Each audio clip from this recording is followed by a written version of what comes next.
Hello everybody and welcome to Glory Hunter. Welcome to Bayer Leverkusen.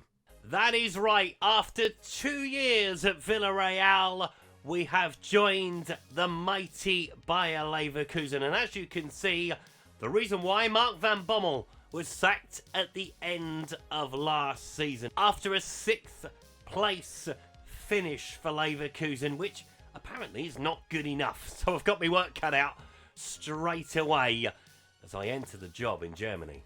And this shows you the task we have. So we finished last season on 51 points. Bayern Munich finished the season on 90.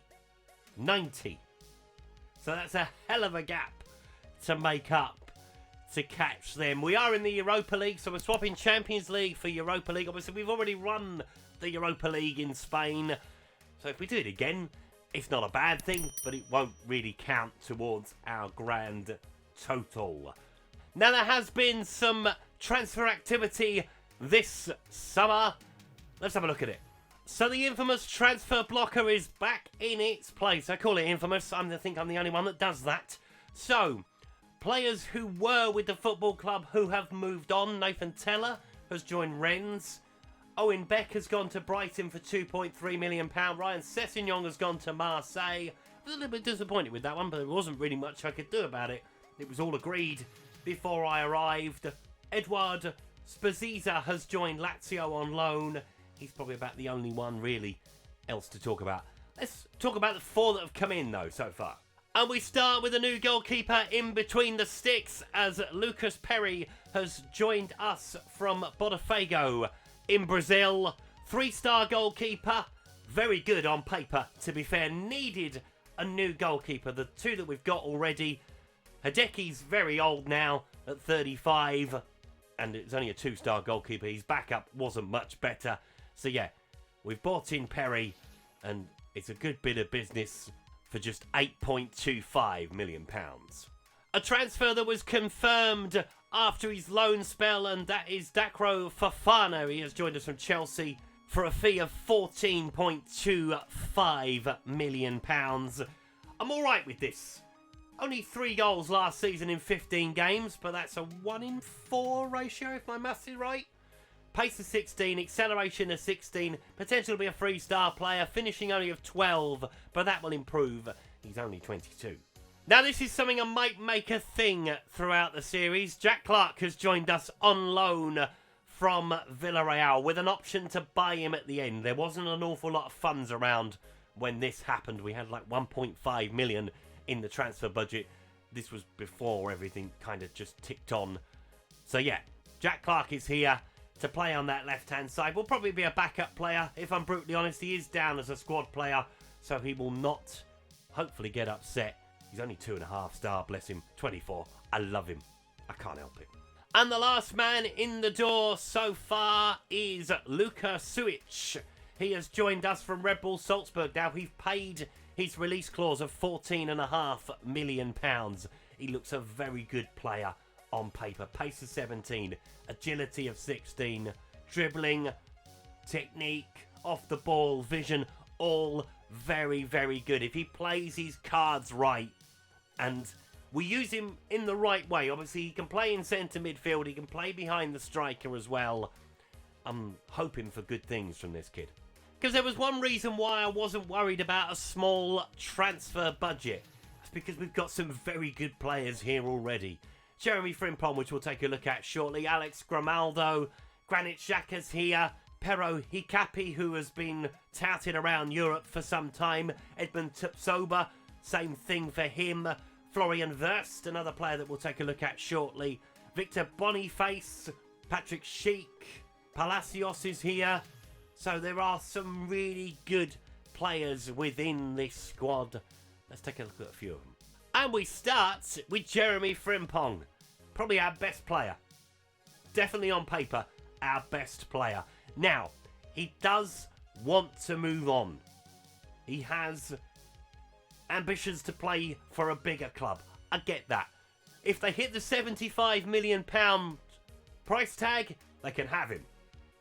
That's something I will put on the table right now. 75 million will bring in 2, maybe 3 players for us, but he is so good. A right back, can play on the wing as well. He will predominantly play right back. He did last season on Football Manager for me.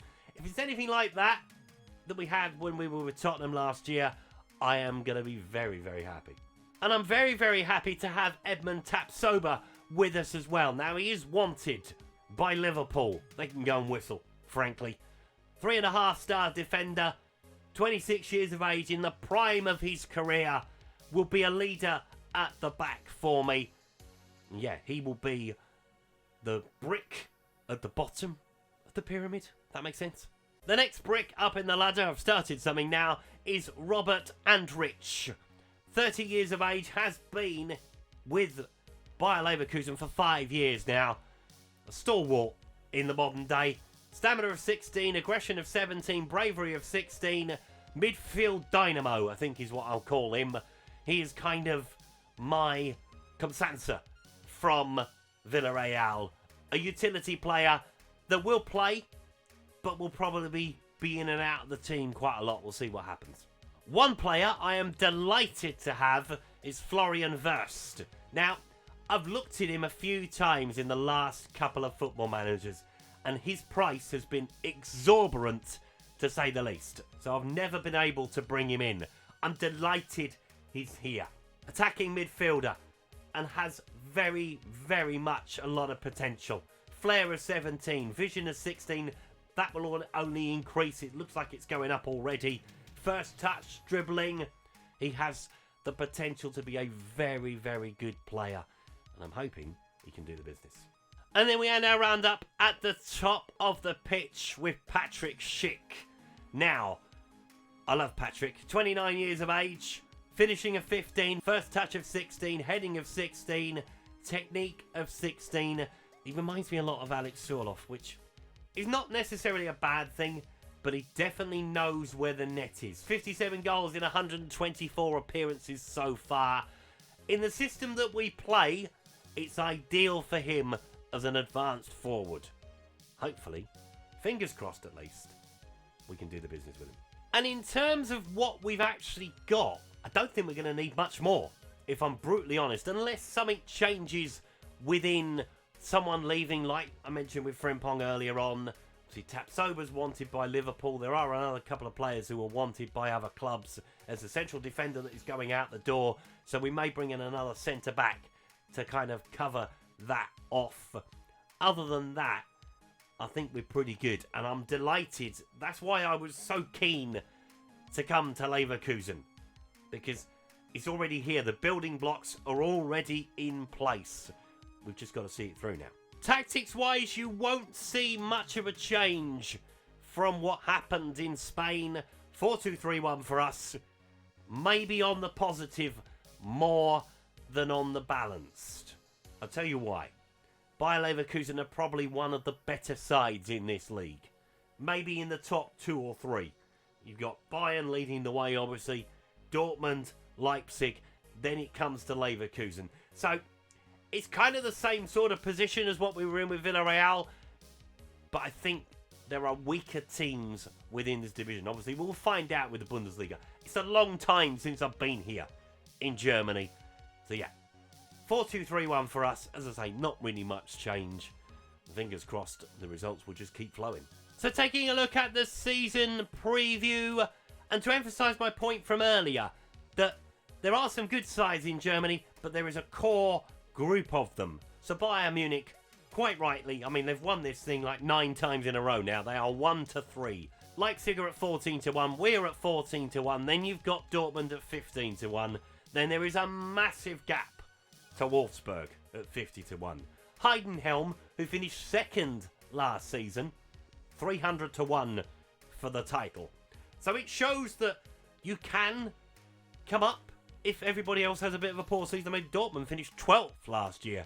We were eyeing that up mid-season with Villarreal, to tell you the truth. But they didn't change their manager a second time. So, yeah, I'm relatively happy with that. Sides that have come up, so Cologne, that'll be a derby for us. St. Palais and Kaiserslautern. Tottenham have a lot of history with Kaiserslautern, so I'm looking forward to taking them on as well. So we will have the 3 competitions this season. So we've got the German Cup, we've got the Bundesliga, and we've got the Europa League. It's not too busy a calendar. So we'll take on that first round game against Arbach in the German Cup. And we will come back for my first home game in charge of Bayer Leverkusen, home to Heidenheim. Obviously, Dortmund are coming down the track. Bayern Munich's early on, but they're all at home before we go to Leipzig away in November. It promises to be an interesting ride with Bayer Leverkusen. Join me for it. Thank you so much for watching today's video. If you've enjoyed it, please leave a like on it. Subscribe to the channel if you haven't done so already, and I will see you next time. Goodbye.